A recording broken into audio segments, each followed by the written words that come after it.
Salut! Aujourd'hui, je vais vous expliquer le Subjonctif. C'est quoi le Subjonctif? Beim Subjonctif handelt es sich um einen Modus, der meist in Nebensätzen, die mit kö eingeleitet werden, verwendet wird. Im Gegensatz zum Indikativ, der objektive Einstellungen ausdrückt, drückt der Subjonktiv persönliche, also subjektive Aussagen aus. Auf die genauere Verwendung komme ich später noch zurück.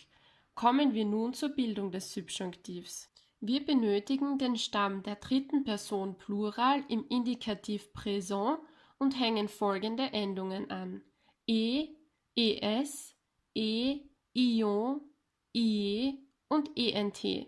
Ein Beispiel: travailler. In der dritten Person Plural Indikativ Präsent heißt es il, elle travaille. Somit ist der Stamm travaille. Nach dem Anhängen der Subjonktivendungen erhalten wir folgende Formen des Subjonktivs: Je travaille, tu travailles, il, elle, on travaille, nous travaillons, vous travaillez, il, elle travaille. Natürlich gibt es auch hier wieder einige Ausnahmen, auf die ich im Folgenden eingehen möchte. Beginnen wir mit aller. Hier sind die Formen que j'aille, que tu ailles, qu'il, qu'elle, qu'on aille, que nous allions, que vous alliez, qu'il, qu'elle aille. Die nächste Ausnahme stellt das Verb avoir dar. Hier lauten die Formen que j'ai, que tu es, qu'il, qu'elle, qu'on est, que nous ayons, que vous ayez, qu'il, qu'elle est. Die Formen von être lauten folgendermaßen: que je sois, que tu sois, qu'il, qu'elle, qu'on soit, que nous soyons, que vous soyez, qu'il, qu'elle soit. Die Formen von faire lauten: que je fasse, que tu fasses, qu'il, qu'elle, qu'on fasse, que nous fassions, que vous fassiez, qu'il, qu'elle fasse. Auch pouvoir ist eine Ausnahme. Die Formen lauten folgendermaßen: que je puisse, que tu puisses, qu'il, qu'elle, qu'on puisse, que nous puissions, que vous puissiez, qu'il, qu'elle puisse. Die Formen von savoir lauten: que je sache, que tu saches, qu'il, qu'elle, qu'on sache, que nous sachions, que vous sachiez, qu'il, qu'elle sache. Die letzte Ausnahme stellt vouloir dar. Die Formen lauten: que je veuille, que tu veuilles, qu'il, qu'elle, qu'on veuille, que nous voulions, que vous vouliez, qu'il, qu'elle veuille. Fassen wir zusammen. Es gibt 7 Ausnahmen, die den Subjonktiv unregelmäßig bilden. Diese Formen sind aller, avoir, être, faire, pouvoir, savoir und vouloir.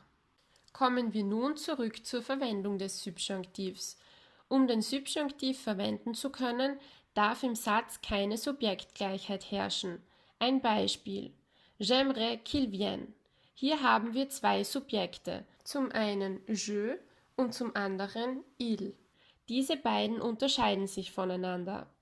J'aimerais que je vienne ist ein grammatikalisch falscher Satz, da hier zweimal je das Subjekt ist. Richtig würde es heißen j'aimerais venir. Wir unterscheiden verschiedene Gruppen von Wörtern, nach denen wir den Subjonktiv verwenden, zum Beispiel nach Ausdrücken des Wunsches. Einige Beispiele hierfür wären: j'aimerais que, je voudrais que, je souhaite que, je veux que, j'aime mieux, j'aime bien que oder auch je préfère que. Auch nach Ausdrücken des Gefühls verwenden wir den Subjonktiv. Einige Beispiele: il est dommage que, je suis désolé que, je regrette que, je suis triste que, je suis furieux que, ça me plaît que, j'ai peur que, je crains que, je déteste que. Hier noch einige Ausdrücke des Vorschlags oder des Befehls, nachdem wir ebenfalls den Subjonktiv verwenden: je propose que, j'ordonne que, j'insiste pour que, je permets que. Auch nach unpersönlichen Ausdrücken verwenden wir den Subjonktiv. Il est obligatoire que, il est nécessaire que, il est important que, il importe que, il vaut mieux que, il faut que, il est possible que, il convient que, il est temps que. Kommen wir nun zur Unterscheidung zwischen Indikativ und Subjunktiv. Den Indikativ verwende ich bei sogenannten Verb de la tête.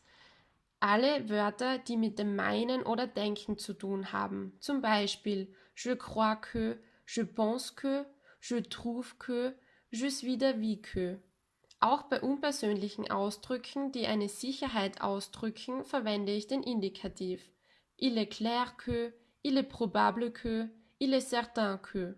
Verneine ich jedoch diese genannten Ausdrücke, so brauche ich den Subjunktiv. Fassen wir noch einmal zusammen. Den Subjunktiv verwende ich nach Ausdrücken des Wunsches, nach Ausdrücken des Gefühls, nach Vorschlägen, Befehlen, unpersönlichen Ausdrücken und nach der Verneinung von bestimmten Ausdrücken, die den Indikativ verlangen. J'espère que vous avez bien compris et au revoir.